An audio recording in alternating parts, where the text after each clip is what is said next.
Hello cricket station viewers எல்லாருக்கும் வணக்கம். நான் சஞ்சீவ், எங்களோட ரிச்சார்ஜ் இருக்காரு. சாம்பியன்ஸ் ட்ராஃபி இந்தியன் டீமோட ஸ்குவாட் ஃபைனல்ஸ் கூட அனௌன்ஸ் பண்ணியிருக்காங்க. அதில் ரெண்டு பெரிய சேஞ்ச். பும்ராக்கு பதிலாக ஹர்ஷித் ராணா உள்ளே வந்திருக்காரு.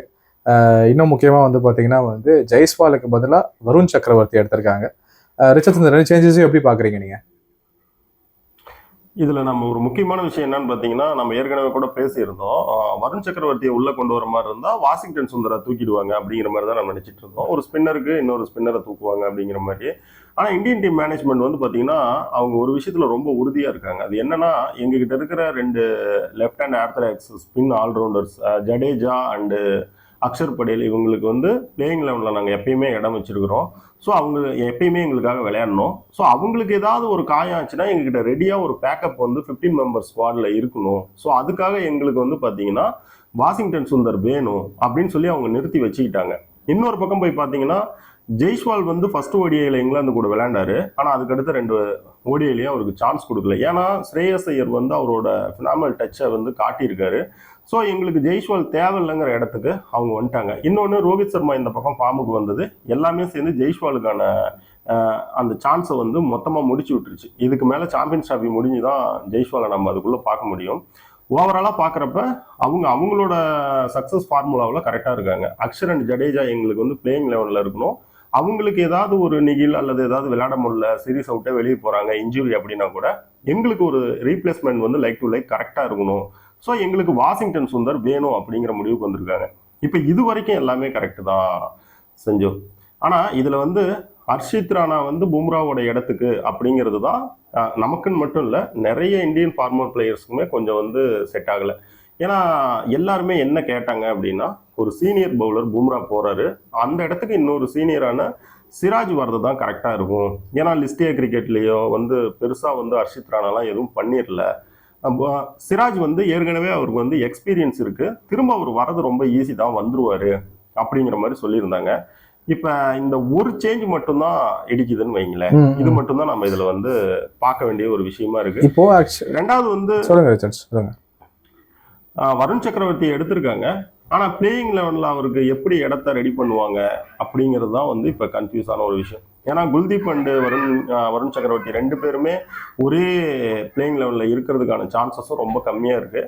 ஆனால் விடக்கூடாதுன்னு கூட்டிகிட்டு போகிறாங்க. மேற்கொண்டு என்ன நடக்குதுன்னு இதை நான் எப்படி பார்க்குறேன்னா, நம்ம அந்த முக்கியமான அந்த ஜெய்ஸ்வால் சேஞ்ச் பார்த்தீங்கன்னா, ஒரே ஒரு நாளில் நடந்த ஒரு லாங் டேர்ம் பிளானே மாற்றிடுச்சுன்னு நான் பார்க்குறேன். என்னென்னா, இப்போ ஃபர்ஸ்ட் ஓடியே இருக்குது பார்த்தீங்களா, அதில் ஸ்ரேயஸ் ஐயர் ஃபெயில் ஆகிட்டு இப்போது ஜெய்ஸ்வாலும் அடிச்ச அடிச்சதாரு வச்சுக்கோங்களேன். நான் என்ன ஃபீல் பண்ணுறேன்னா, இன்றைக்கி ஜெய்ஸ்வால் தான் ட்ராவல் பண்ணியிருப்பாருன்னு நினைக்கிறேன். ஏன்னு நான் ரீசன் சொல்கிறேன் கேளுங்களேன். டீம் மேனேஜ்மெண்ட் ரொம்ப தெளிவாக இருந்திருக்கு. ஜெய்ஸ்வாலும் ரோஹித் சர்மா தான் சாம்பியன்ஸ் ட்ராஃபிக்கு ஓப்பனிங் கில்ல 3ல் போட்டுட்டு கோலியை 4ல் போட்டு ஸ்ரேயஸரை வெளில உட்கார வைக்கணுன்ற பிளானில் தான் இருந்திருக்காங்க. ஸ்ரேயஸ் ஐயரோட ஒரு எக்ஸப்ஷனல் டச்சில் தான் பார்த்தீங்கன்னா, அவங்களால கோலி திரும்ப வந்ததுக்கப்புறம் ஸ்ரேயஸ் ஐயரை வெளில உட்கார வைக்க முடியல, ஜெய்ஸ்வாலை வெளில உட்கார வச்சுட்டாங்க. அண்ட் இப்போ இந்த டீமோட காம்பினேஷனும் பார்த்தீங்கன்னா, ஒரு பேக்கப் ஓப்பனர் எப்படியும் நமக்கு தேவை தான். ஸோ அவங்க அப்படி பார்க்கும்போது அந்த ஸ்லாட்டில் பர்ஃபெக்டாக ஃபிட் ஆகிறது தான் கேஎல் ராகுல் இருக்காரு.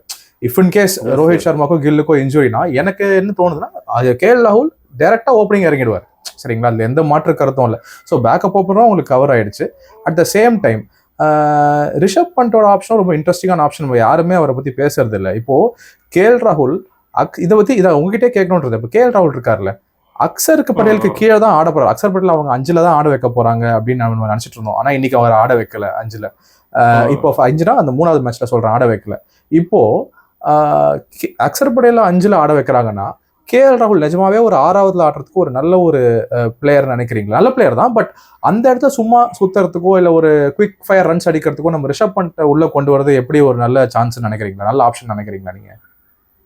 இது நம்ம 2 விதமாக பார்க்கணுங்க. அதாவது எப்படின்னா, ஒரு பிச் கொஞ்சம் பேட்டிங் பண்ணுறதுக்கு ஈஸியாக இருக்கிறப்ப அவங்க அக்ஷர் படேலை வச்சு மூவ் பண்ணுவாங்க. பிச் கொஞ்சம் ட்ரிக்கியாக இருக்கிறப்ப ஒரு 30 for 3 அப்படிங்கிற மாதிரி இருக்கிறப்ப கேஎல் ராகுலை 5th அனுப்பி கொஞ்சம் அந்த விக்கெட் கிரைசிஸை தடுக்கிறதுக்கு ட்ரை பண்ணுவாங்க. ஸோ இந்த 2க்குமே அவங்க வழி வச்சுக்கணும்னா 2 பேரையுமே பிளேயிங் லெவலில் வச்சுக்கணும் அப்படிங்கிறதா. நீங்கள் அன்னைக்கு கேட்டப்பே நான் சொல்லியிருந்தேன், இந்த 5 அப்படிங்கிறது அக்ஷர் படேல் தானா, இது பர்மனண்டானு கேட்டால் பர்மனன்ட் கிடையாது. இவங்க எப்படி முடிவு செய்வாங்கன்னா, சிச்சுவேஷன் தகுந்தபடி முடிவு செய்வாங்க. சில பேர்லாம் சொல்லுவாங்க, அதாவது என்னன்னு பார்த்தீங்கன்னா, 6ல் தான் கேஎல் ராகுல் விளையாட போறாரு அப்படின்னா, நீங்க அதுக்கு 6ல் விளையாடுறதுக்கு உங்களுக்கு கரெக்டான ஆளு கொஞ்சம் வேகமா விளையாடுறதுக்கான ரிஷப் பண்ட் இருக்காரு அப்படிங்கிற மாதிரி சொல்லுவாங்க.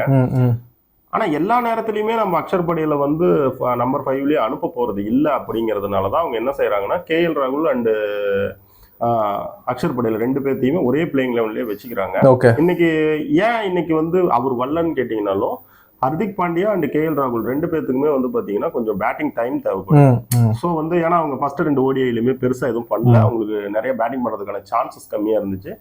ஸோ இன்னைக்கு ஒரு நல்ல ஸ்டார்ட்டும் கிடைச்சிருந்துச்சு, அதனால நீங்களே முன்னாடி போய் விளையாடுங்க அப்படிங்கிற மாதிரி அக்ஷர் படேல பின்னாடி வச்சு அவர் முன்னாடி கொடுத்துருக்காங்க.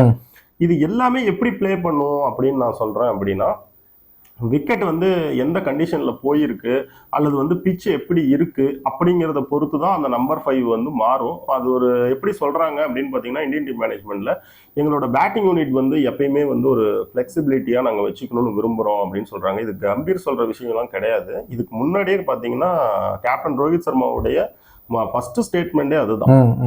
எங்களோட பிளேயிங் லெவன்ல அந்த ஓப்பனர்ஸ் தவிர மீதி எல்லாருமே எந்த ஏரியாவில் வேணாலும் போய் விளையாடுறதுக்கு ரெடியா இருக்கும் அப்படின்னு சொல்லியிருந்தாரு. இப்ப அதேதான் அப்படியேதான் கம்பீரும் அதே மாதிரியான கேரக்டர் தான். ஸோ அதுதான் கண்டினியூ பண்ணிட்டு. ஓகே, அந்த நான் ஏற்கனவே சொன்ன மாதிரி அந்த ஸ்பின்னர் இப்போ நம்ம ஜெய்ஸ்வால்லையே வந்து வெளில உட்கார வச்சாரு. அந்த ஒரு மேட்ச்ல வந்து அவரோட அந்த சாம்பியன்ஸ் டிராஃபியோட அந்த கனவே வந்து மாறி போச்சுன்னா நம்ம சொல்லலாம். அதே மாதிரி வருண் சக்கரவர்த்தியை உள்ள எடுத்துட்டு வந்ததுலயும் எனக்கு ஒரு பாயிண்ட் இருக்கு.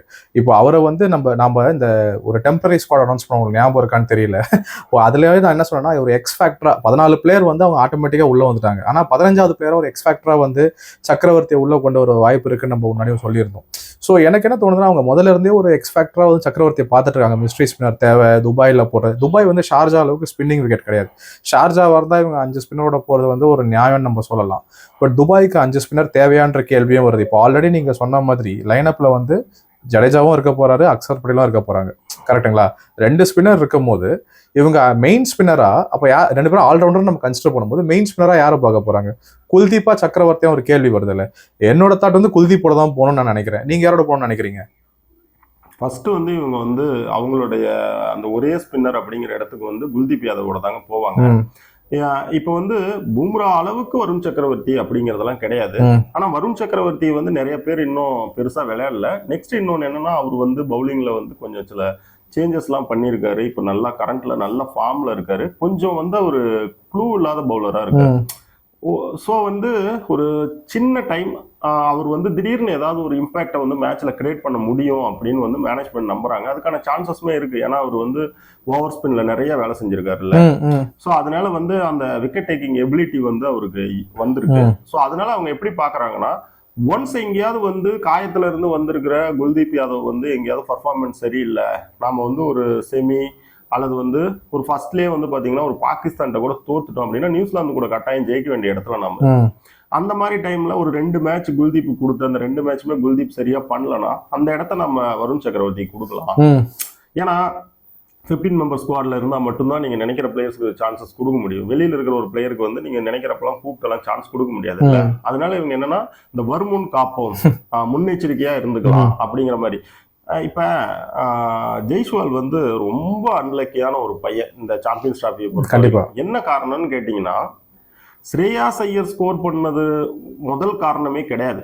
முதல் காரணம் என்னன்னு பாத்தீங்கன்னா, விராட் கோலிக்கு இன்ஜுரி ஆனது. புரியுதுங்களா? விராட் கோலி வெளியே உட்கார்றதே கஷ்டம். அப்படிப்பட்ட மனுஷனுக்கு இன்ஜுரி ஆனதுனாலதான் ஸ்ரேயாஸ் ஐயருக்கு சான்ஸ் கிடைக்குது. புரியுதுங்களா? அதனாலதான் அவர் ஸ்கோர் பண்றாரு. அது என்னென்ன வரிசையா நடக்குது பாருங்க. முதல்ல வந்து விராட் கோலி வந்து இன்ஜுரி ஆகுறாரு, 2 ஸ்ரேயாஸ் ஐயர் உள்ள வந்து ஸ்கோர் அடிக்கிறாரு. சேம் டைம் இந்த பையன் அந்த மேட்ச்ல ஸ்கோர் அடிக்கல. சரி, இது வரைக்கும் ஓகே அப்படின்னாலுமே நீங்க நல்லா கவனிச்சீங்கன்னா, ரோஹித் சர்மா வந்து பாத்தீங்கன்னா பிரம்மாண்டமா செகண்ட் மேட்ச்ல திரும்பி வராரு. அவருடைய ஃபார்மும் நல்லா இருக்கு. அப்ப டாப் ஆர்டர்ல வந்து சரி, டாப் ஆர்டர் செட் ஆயிடுச்சியா, ஒன்னும் பிரச்சனை இல்லை அப்படிங்கிறப்ப பாத்தீங்கன்னா டோட்டலா வந்து ஜெய்ஸ்வாலோட கதவை இழுத்து மூட வேண்டிய சூழ்நிலை வந்துருச்சு. நீங்க சொன்ன மாதிரி ஆக்சுவலா பாத்தீங்கன்னா இந்த டீம்லயே KL ராகுல் மட்டுமே கிடையாது, மேல போய் ஓப்பனிங் பண்றதுக்கு விராட் கோலியுமே பண்ணுவார். ஸோ அவங்களுக்கு வந்து அந்த தேர்ட் ஓப்பனருங்கிறது வந்து இப்போ ஒரு இம்சையான விஷயமே கிடையாது. ஸோ அதனால தம்பி நீங்க வெளியிருங்க அப்படின்னு சொல்லிட்டு வருண் சக்கரவர்த்திய இப்ப நான் சொன்ன காரணங்களுக்காக அவங்க உள்ள கொண்டு வந்திருக்காங்க. ஓவராலா எடுத்துக்கிட்டீங்கன்னா அது வந்து ஒரு எப்படி சொல்றது, ஒரு ஸ்பின்னுக்கு வந்து அப்படியே பயங்கரமா ஹெல்ப் பண்ற கண்டிஷன் எல்லாம் கிடையாது. என்ன நினைக்கிறாங்கன்னா, நாங்க வந்து ஒரு 4வது ஃபாஸ்ட் பவுலரை வச்சு நாங்க அங்க வந்து என்ன செய்வோமோ அதை வந்து நாங்க ஒரு ஸ்பின்னர் மூலமாவே எங்களால செஞ்சுக்க முடியும் அப்படின்னு நம்புறாங்க. அவ்வளவுதான். வேற இப்ப ஒரு 4வது ஃபாஸ்ட் பவுலர் வந்து ஒரு 50 ஒரு 60 ஏதோ ஒரு 1 விக்கெட் 2 விக்கெட் ஏதாவது பண்ணுவாரு அப்படின்னா அதை எங்களோட ஸ்பின்னரே பண்ணுவாங்க. அந்த குவாலிட்டி எங்ககிட்ட இருக்குது அப்படின்ட்டு அவங்க போறாங்க. இன்னொன்னு, நீங்க இங்க துபாயை பொறுத்த வரைக்கும் அப்படியே பயங்கரமா ஒன்றும் ஃபாஸ்ட் பவுலிங்க்கும் ஃப்ரெண்ட்லியான விக்கெட்லாம் கிடையாது இல்ல ரிச்சர்ட்ஸ். அது ஓகே, நீங்க சொல்றதெல்லாம் கரெக்ட் தான். பட் ஆனால் நான் லாஸ்டா இன்னும் ஒரே ஒரு கொஸ்டினோட இந்த எபிசோட முடிச்சுக்கணும்னு நினைக்கிறேன். இப்போ நம்ம அந்த 15 பேர் ஸ்குவாடு சேர்த்து இவங்க அடிஷ்னலா வந்து சிராஜ், தூபே, ஜெய்ஸ்வால் 3 பேரையும் வந்து நான் டிராவலிங் சப்ஸ்டியூட்ஸாக அனௌன்ஸ் பண்ணியிருக்காங்க. அதாவது அவங்க டிராவல் பண்ண போகிறதில்ல, ஆனாலும் சப்ஸ்டியூட்ஸ்னு. ஸோ இந்த 3 பேர் எதனால் அனௌன்ஸ் பண்ணியிருக்காங்கன்னு நினைக்கிறீங்க? ஆக்சுவலி நீங்கள் நிஜமாவே ரிசர்வ்ஸ்லாம் கூட கூட்டிகிட்டு போகணும், டிராவல் பண்ணணும். டிராவல் பண்ணாத ஒரு ரிசர்வ்ஸ் எதுக்கு? இல்லை அது வந்து எப்படின்னு கேட்டிங்கன்னா, இந்த மாதிரி டிராவலிங் ரிசர்வ்ஸ் அப்படி இல்லைன்னா, ஏன்னா ரொம்ப தூரமாக போகிறப்ப பண்ணுவாங்க. சில டைம் வந்து இந்த மாதிரி நான் டிராவலிங் ரிசர்வ்ஸ் அப்படின்னு கொடுப்பாங்க. இதில் வந்து என்னன்னு பார்த்தீங்கன்னா, ஜெய்ஸ்வால் வந்து இருக்கிற ஓப்பனருக்கு ஏதாவது ஒன்று ஆச்சுன்னா டீமுக்குள்ளே போவார். ஹர்திக் பாண்டியாவுக்கு ஏதாவது ஒண்ணுன்னா சிவம் துபே அப்படின்னு பாக்குறாங்க. ஆக்சுவலி இந்த இடத்துல ஏன் நிதிஷ்குமார் ரெட்டி பார்க்கலன்னு நமக்கு தெரியல. அது வந்து தப்பு இல்லை, ஆனா நான் சொல்றேன். இந்த பக்கம் வந்து பாத்தீங்கன்னா இன்னொரு யார் கொடுத்துருக்காங்க, முகமது சிராஜ் கொடுத்துருக்காங்க. அப்ப அவங்களுடைய ஃபாஸ்ட் பவுலிங் யூனிட்ல ஏதோ ஒரு பவுலருக்கு ஏதோ ஒன்று ஆகுறப்ப சிராஜ், ஏன்னா அந்த 3 ஏரியாவுக்கு மட்டும்தான் அங்கே இடம் இருக்கு. ஏன்னா ஸ்பின்னருக்கு வந்து எந்த இடமே இல்லை. ஏன்னா இவங்க தான் எல்லாம் இருக்கிற எல்லா ஸ்பின்னரையும் அள்ளி போட்டு போறாங்க area. Okay okay okay. So அதனால அந்த மாதிரி போகிறோம். Okay Richards. அதான் இல்லை, நான் என்ன நினச்சேன்னா, சரி இப்போ நம்ம பார்டர் கவாஸ்கர்லாம் கூட்டு போகிற மாதிரி இவங்க ரிசர்வ்ஸாகவே கூட்டு போயிருந்துருக்கலாம்னு யோசிச்சேன். பட் ஐசிசின்றதால 15 மெம்பர்ஸ் ஸ்குவாடுக்கு மட்டும் தான் இடம் இருக்கானு நமக்கு தெரியல. அதை நம்ம பொறுத்திருந்து தான் பார்க்கணும். ஸோ ரிச்சர்ட்ஸ், உங்கள் இன்புட்ஸ்க்கு ரொம்ப நன்றி. சாம்பியன்ஸ் ட்ராஃபி ஸ்குவாட் வந்துடுச்சு. அடுத்து நம்ம வந்து சாம்பியன்ஸ் ட்ராஃபி நடக்கிறதுக்கு முன்னாடி இந்த ப்ரீ மேட்ச்லாம் என்ன, எப்படி அனாலிசிஸ் பண்ணுறோன்னு பார்ப்போம். நம்ம அந்த டிஸ்கஷன்ஸ்லாம் ஃபர்தராக பண்ணுவோம். நம்ம ஒரு முறை அந்த இப்போ என்னென்ன பிளேயிங் லெவனை கொடுத்துருக்குற, அதாவது என்ன 15 மெம்பர் ஸ்குவாடு அப்படிங்கிறத வந்து சொல்லிடலாம்.